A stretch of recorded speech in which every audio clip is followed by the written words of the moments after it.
భార్యాభర్తలు మా దగ్గరికి వచ్చారు ప్రేయర్ చేయించుకోవడానికి. ఏదో మాట్లాడుతూ ఇలా సేవింగ్స్ చేస్తున్నానన్నా, మా శాలరీ కొంచెమే, అందులో మేమిద్దరం జాగ్రత్తగా వాడుకుని సేవింగ్స్ చేస్తున్నాము, ఏంటి ఎల్ఐసీలు కడుతున్నాము అని అన్నారు. ఎందుకు ఎల్ఐసి కడుతున్నారంటే, రేపటి దినాన మాకు పిల్లల్ని ఇస్తాడు కదా దేవుడు, వారి పిల్లల భవిష్యత్తు కోసం, వారిని చదివించడానికంట పెళ్ళైనప్పటి నుండి ఎల్ఐసీలు కడుతున్నారంట. అన్నా మరి ఇప్పుడు మేమిద్దరమే కదా, జీతం మిగులుద్ది మాకు. ఇప్పుడు ఇంకొకరు వచ్చారనుకోండి, మరి సగం జీతంలో సగం వాళ్ళకే వెళ్ళిపోద్ది కదా.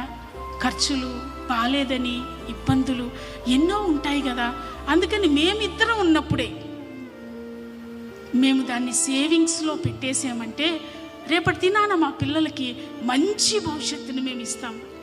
ఏ స్కూల్లోనైనా జాయిన్ చేయగలం, ఎంత డొనేషన్ అయినా కట్టగలం, ఏ కాలేజీలోనైనా జాయిన్ చేయగలం. అందుకని పెళ్ళైనప్పటి నుండి చూడండి వారికి ఎంత దూరదృష్టి. అసలు పెళ్ళైన యవ్వన పిల్లలకి ఎలా ఉంటుంది, ఈ టూర్ వెళ్దాం, ఆ పిక్నిక్ వెళ్దాం, గోవా వెళ్దాం, ఇంతేనా, ఊటీ వెళ్దాం, ఏవేవో ఉంటాయి. వచ్చిన డబ్బును దుబారా చేసేసుకుంటారు.